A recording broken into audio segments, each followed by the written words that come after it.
ಇದೇ 15ನೇ ತಾರೀಕು ಮಾಲೂರು ತಾಲೂಕು ಘಟಕದಿಂದ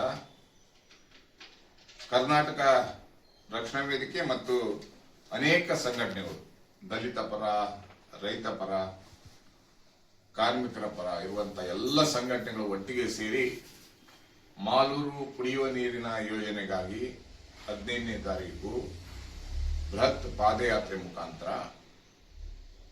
ಮನವಿಯನ್ನ ಡಿಸಿ ಅವರಿಗೆ ಮನವಿ ಕೊಡುವಂತ ಕಾರ್ಯವನ್ನು ಮಾಡ್ತಾ ಇದ್ದಾರೆ.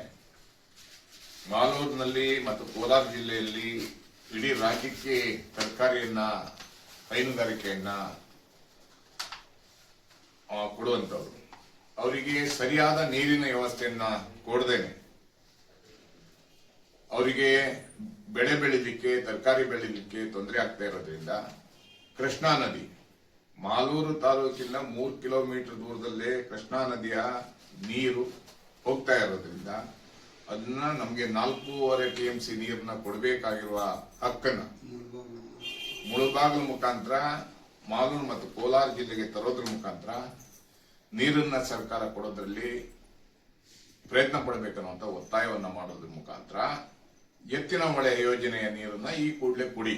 ಎರಡನೇದಾಗಿ ವರ್ತೂರು ಕೆರೆ, ಎಲೆಮೆಲ್ಲಪ್ಪನ ಕೆರೆ ಅದನ್ನ ಸರಿಯಾಗಿ ಸಂಸ್ಕರಣೆ ಮಾಡದೇನೆ ಕೊಟ್ಟು ಅದನ್ನ ಕುಡಿದ್ರೆ ಅಲ್ಲಿರುವಂತ ಕನ್ನಡಿಗರಿಗೆ, ರೈತರಿಗೆ ಕಾಯಿಲೆಗಳು ಬರಬೇಕಾದ ಮುಂಚೆನೆ ಈ ನೀರನ್ನ ಕೊಡಿ ಅನ್ನುವಂತ ಒತ್ತಾಯ ಮಾಡಲಿಕ್ಕೆ ಬೃಹತ್ ಪ್ರಮಾಣದಲ್ಲಿ ಪಾದಯಾತ್ರೆಯನ್ನ ಮಾಡ್ತಾ ಇದ್ದಾರೆ.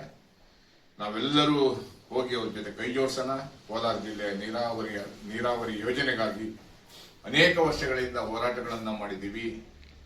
ಇಂಥ ಸಂದರ್ಭದಲ್ಲಿ ಎಲ್ಲರೂ ಒಟ್ಟಿಗೆ ಹೋರಾಟಕ್ಕೆ ಕೈ ಜೋಡಿಸೋದ್ರ ಮುಖಾಂತರ ಮಾಲೂರಿಗೆ ಕೃಷ್ಣಾ ನದಿ ನೀರು, ಎತ್ತಿನ ಹೊಳೆ ನೀರು, ಮೇಕೆದಾಟು ಯೋಜನೆ ಮಾಡಿ ಆ ನೀರನ್ನು ಸಾಕೊಡಿ ಅನ್ನುವಂಥ ಒತ್ತಾಯವನ್ನ ಕರ್ನಾಟಕ ರಕ್ಷಣಾ ವೇದಿಕೆಯಿಂದ ಮಾಡ್ತಾ ಇದ್ದೀವಿ.